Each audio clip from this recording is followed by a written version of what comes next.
జూబ్లీహిల్స్ గడ్డ మీద history create చేసింది కాంగ్రెస్ పార్టీ. తనకు ఎదురే లేదనుకున్న కారు పల్టీని కొట్టి సిట్టింగ్ సీటును కోల్పోయింది.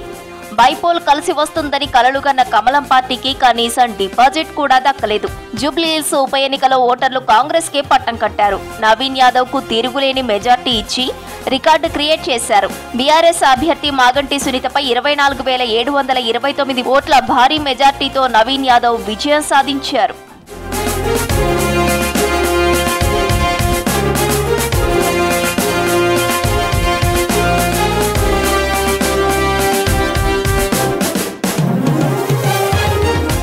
మొత్తం పోలైన ఓట్లలో 51% ఓట్లను సాధించిన కాంగ్రెస్ క్యాండిడేట్ నవీన్ యాదవ్ జూబ్లీహిల్స్ గడ్డపై నయా హిస్టరీ సృష్టించాడు. జూబ్లీహిల్స్ నియోజకవర్గ చరిత్రలో ఇదే అత్యధిక మెజార్టీ.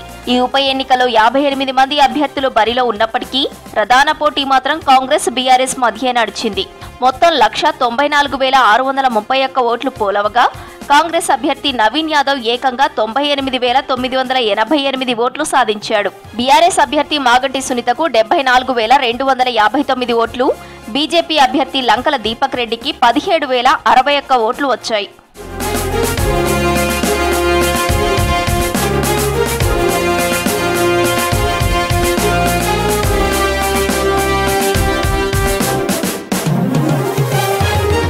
ప్రతి రౌండ్ లోనూ ఆధిక్యం కనబరిచాడు నవీన్ యాదవ్. పోస్టల్ బ్యాలెట్ లో మొత్తం 101 ఓట్లు పోలవగా ఇందులో 5 ఓట్లు చెల్లలేదు.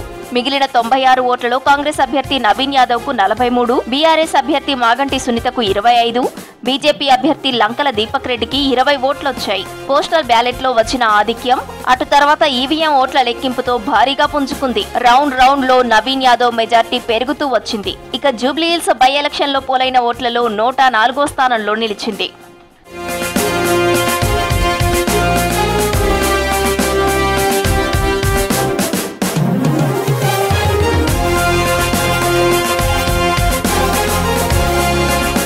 ప్రతి రౌండ్ లోనూ ఆధిక్యాన్ని కనబరిచిన కాంగ్రెస్ అభ్యర్థి నవీన్ యాదవ్ చివరికి 24,000 ఓట్లకు పైగా మెజార్టీ సాధించాడు. ఆయన సాధించిన 24,729 ఓట్ల మెజార్టీ జూబ్లీహిల్స్ అసెంబ్లీ హిస్టరీలోనే హైయెస్ట్ మెజార్టీగా రికార్డు సృష్టించింది. గతంలో ఇక్కడ ఏ అభ్యర్థి కూడా ఇంత పెద్ద మెజార్టీ సాధించలేదు. 2014లో మాగంటి గోపీనాథ్ కు 9,242 ఓట్ల మెజార్టీ వచ్చింది.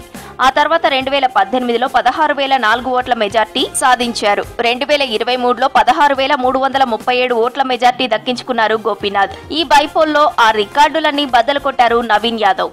ఏదైతే ప్రజలు నా మీద నమ్మకం పెట్టుకొని ఇక్కడ అభివృద్ధి చెందుతుందని, భవిష్యత్తు బాగుంటుందని నమ్మకంతో ఇచ్చినారో దాదాపు 200 కోట్లతో అభివృద్ధి కార్యక్రమాలు చేపట్టినాం గతంలో. ఇప్పుడు ఈ యొక్క ఇంత మంచి ఆశీర్వదించినారు పెద్దలు ముఖ్యమంత్రి గారి దృష్టికి మా ప్రాంత సమస్యలన్నీ కూడా తీసుకెళ్ళి అన్నీ కూడా శాశ్వత పరిష్కారం చేయడానికి నిరంతరం కృషి చేస్తా. ప్రజల్లో అంటే గతంలో బీఆర్ఎస్ వాళ్ళు గెలిచినప్పుడు కొన్ని కక్షపూత రాజకీయాలు చేస్తుండే, నవీన్ యాదవ్ దగ్గర అటువంటివి ఉండవు. మీరు మేము ఇప్పటి నుండి మనమంతా ఒకటే, అందరం కలిసి మన ప్రాంత అభివృద్ధి కొరకు కష్టపడదాం, కలిసి పని చేసుకుందాం అని చెప్పి సందర్భంగా తెలియజేస్తూ ఈరోజు అధికారం కాంగ్రెస్ పార్టీ ఉంది. రేవంత్ అన్న పాలనపై నమ్మకం ఉంది. కాంగ్రెస్ వల్లనే ఇక్కడ అభివృద్ధి చెందుతుందని చెప్పి కాంగ్రెస్ పార్టీని గెలిపించడం జరిగింది తప్ప ఇక్కడ మేము ఒక మహిళనో ఇంకోటనో మేము ఎలక్షన్ కొట్లాలేదు. మా ప్రాంత ప్రజలంతా కూడా అభివృద్ధి లక్ష్యంగా మమ్మల్ని గెలిపించారు. ఉప ఎన్నికలో బీజేపీ అభ్యర్థి లంకల దీపక్ రెడ్డి కేవలం 17,061 ఓట్లు సాధించడంతో ఆయన డిపాజిట్ గల్లంతైంది. కేంద్ర మంత్రి కిషన్ రెడ్డి ప్రాతినిధ్యం వహిస్తున్న పార్లమెంటు నియోజకవర్గం, అందులోనూ గ్రేటర్ హైదరాబాద్ లో పట్టున్న పార్టీ అయినప్పటికీ జూబ్లీహిల్స్ లో బీజేపీ ఓటింగ్ ఈ స్థాయికి పడిపోవడంతో కమలం శ్రేణులు డీలా పడ్డారు. గతంలో బీఆర్ఎస్ కు కంచుకోటగా ఉన్న ఈ నియోజకవర్గంలో ఆ పార్టీ అభ్యర్థి సునీత కాంగ్రెస్ జోరు ముందు నిలవలేకపోయింది. ఏ రౌండ్ లోనూ బీఆర్ఎస్ కు ఆధిక్యం దక్కలేదు.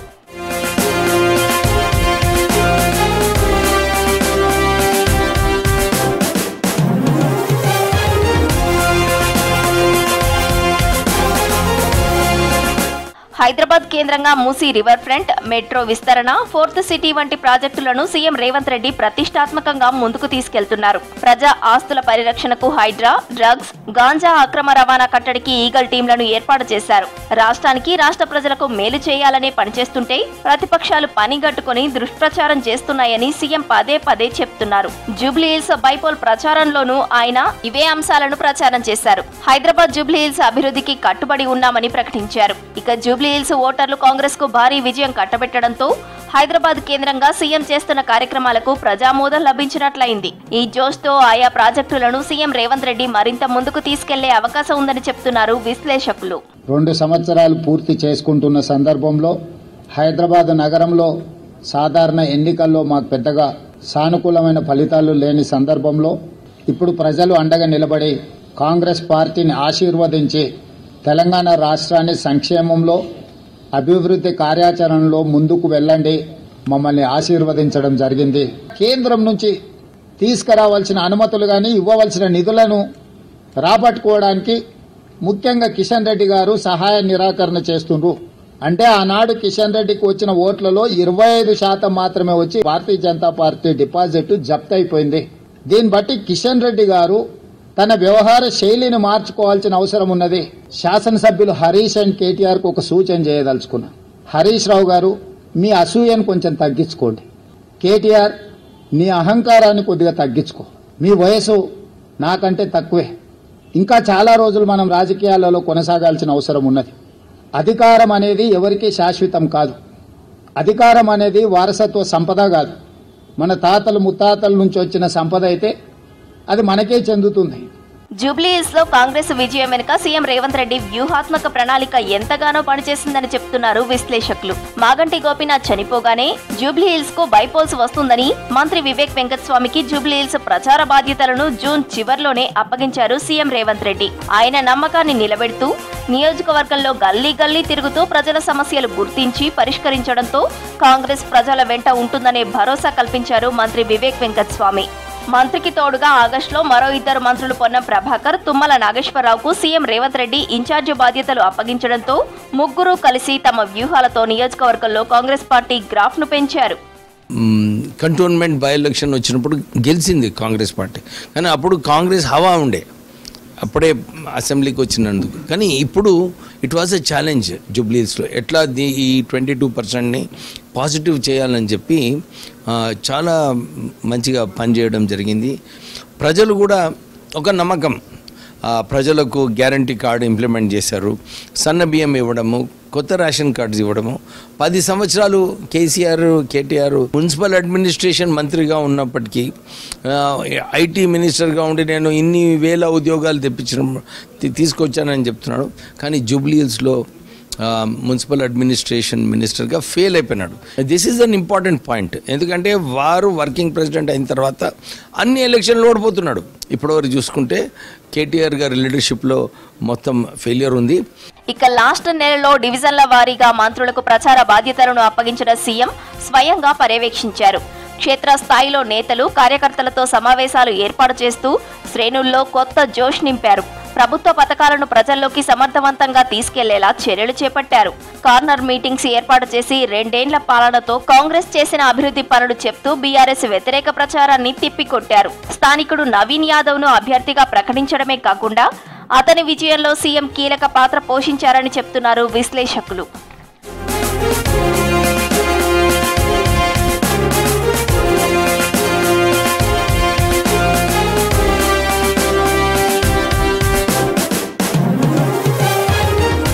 జూబ్లీహిల్స్ విజయం అధికార పార్టీ కాంగ్రెస్ కు కొత్త ఉత్సాహాన్నిచ్చింది. కాంగ్రెస్ 2 ఏళ్ల పాలనకు, సీఎం రేవంత్ రెడ్డి నాయకత్వానికి ప్రజామోదం లభించిందని రాజకీయ విశ్లేషకులు అభిప్రాయపడుతున్నారు. రాబోయే రోజుల్లో ప్రభుత్వం మరింత వేగంగా అభివృద్ధి, సంక్షేమ కార్యక్రమాలను అమలు చేయడానికి ఇది ప్రేరణగా నిలుస్తుందని భావిస్తున్నారు. అధికారంలోకి వచ్చాక 2 ఉప ఎన్నికల్లోనూ కాంగ్రెస్ విజయం సాధించింది. 2024 జూన్లో జరిగిన కంటోన్మెంట్ ఉప ఎన్నికలో గెలిచింది. ఇప్పుడు జూబ్లీహిల్స్ 2వ విజయం. ఈ 2 బీఆర్ఎస్ సిట్టింగ్ స్థానాలే. 2023 అసెంబ్లీ ఎన్నికల్లో హైదరాబాద్ లో ఒక ఎమ్మెల్యే సీటును కూడా గెలవలేకపోయింది కాంగ్రెస్. అధికారంలోకి వచ్చిన తర్వాత 2 స్థానాలను సొంతం చేసుకుంది. కాంగ్రెస్ ప్రజా ప్రభుత్వం చేసినటువంటి అభివృద్ధి, సంక్షేమ పథకాల పట్ల ప్రజలు జూబ్లీ ఎన్నికల్లో అత్యధిక మెజారిటీ ఇచ్చి గెలిపించడం ద్వారా ఈ రాష్ట్రంలో కాంగ్రెస్ ప్రజా ప్రభుత్వం ఇస్తున్న అభివృద్ధి, సంక్షేమం పట్ల మేము సంతృప్తిగా ఉన్నామనే సందేశాన్ని ఇచ్చినారు. మా సంక్షేమం అందుతున్న తీరు, రాష్ట్రం మొత్తం మీద జరుగుతున్న అభివృద్ధి తీరుతెన్నులు, ముఖ్యంగా హైదరాబాద్లో రేవంత్ రెడ్డి గారి యొక్క ప్రత్యేక దృష్టి వల్ల సంవత్సరం క్రితం సికింద్రాబాద్ కంటోన్మెంట్, జూబ్లీహిల్స్ రెండు కూడా కాంగ్రెస్ పార్టీకి పట్టం కట్టి ఈ రాష్ట్రంలో జరుగుతున్నటువంటి కాంగ్రెస్ పార్టీ ప్రజాపాలన బేసిక్గా ఉందని చెప్పినారు. అయితే జూబ్లీ ఎన్నికల్లో బీఆర్ఎస్ పార్టీ ఫేక్ ప్రచారాలు పనిచేయలేదు. తన ఫేక్ క్లిప్పులతో జనాన్ని తప్పుదోవ పట్టించాలని చూసినా ప్రజలు వీటిని పట్టించుకోలేదు. పెయిడ్ సర్వేలతో మైండ్ గేమ్ ఆడాలని చూసిన బీఆర్ఎస్ కు ఓటర్లు షాక్ ఇచ్చారు. కాంగ్రెస్ అభ్యర్థి నవీన్ యాదవ్ రికార్డు మెజార్టీ సాధించారు. 16 ఏళ్ల తర్వాత జూబ్లీహిల్స్ కాంగ్రెస్ పార్టీ కైవసం చేసుకుంది. V6 ఫేక్ వీడియోలు, క్లిప్పింగ్లు, వెలుగు పేపర్ నకిలీ ఆర్టికల్స్ తయారు చేసి సోషల్ మీడియాలో వైరల్ చేసినా ఫలితం దక్కలేదు. దీంతో బీఆర్ఎస్ సోషల్ మీడియా డీలా పడిపోయింది.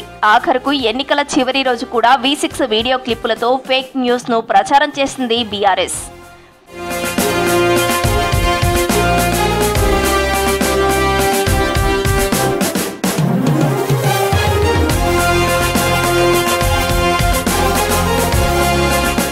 కాంగ్రెస్ చేతులెత్తేసిందని వీడియోలు క్రియేట్ చేసిన కారు పార్టీకి ఓటర్లు కర్రు కాల్చి వాద పెట్టారు. వెలుగు పేపర్ పేరుతో వేల క్లిప్పులు తయారు చేశారు. ఫేక్ వార్తలతో మంత్రుల మధ్య చిచ్చు పెట్టే ప్రయత్నం చేశారు. చివరికి మంత్రి తుమ్మల బీఆర్ఎస్ అభ్యర్థికి ఓటేయాలని చెప్పినట్టు క్లిప్పింగ్ తయారు చేసి పోస్ట్ చేశారు. ఈ ఎత్తులన్నింటినీ జనం చిత్తు చేశారు. అభివృద్ధికి పట్టం కట్టారు. అధికార పార్టీకి విజయం చేకూర్చారు.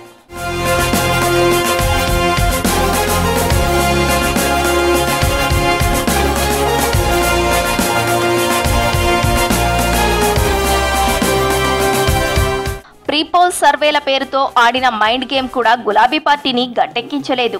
జనం తమ వైపే ఉన్నట్టు ప్రచారం చేశారు. కార్నర్ మీటింగ్లు, రోడ్ షోలను భారీగా ఏర్పాటు చేశారు. డ్రోన్ కెమెరాల ద్వారా ప్రపంచాన్ని రక్తి కట్టిస్తూ సోషల్ మీడియాలో పోస్టు పెట్టారు. కేకే సర్వే వర్కౌట్ అవుతుందని భావించినా అది గట్టెక్కించలేదు. ఐఐటి కాన్పూర్ తో సర్వే చేయించినట్టు మరో ప్రచారాన్ని తెర మీదకు తెచ్చారు. భారీ మెజార్టీ పక్కా అంటూ సామాజిక మాధ్యమాల్లో వైరల్ చేశారు. ఇంత చేసినా బీఆర్ఎస్ పార్టీకి విజయం దక్కలేదు.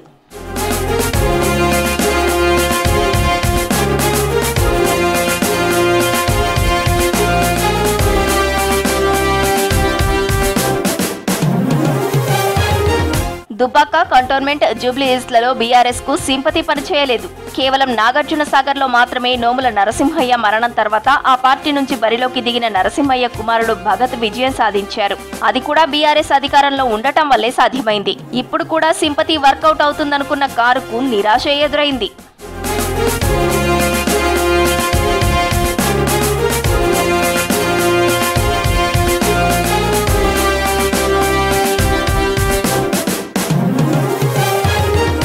జూబ్లీహిల్స్ ఉప ఎన్నికలో కాంగ్రెస్ రికార్డుల మోత మోగింది. నియోజకవర్గ చరిత్రలోనే అత్యధిక మెజార్టీ రికార్డును బద్దలు కొట్టి కొత్త చరిత్ర సృష్టించింది.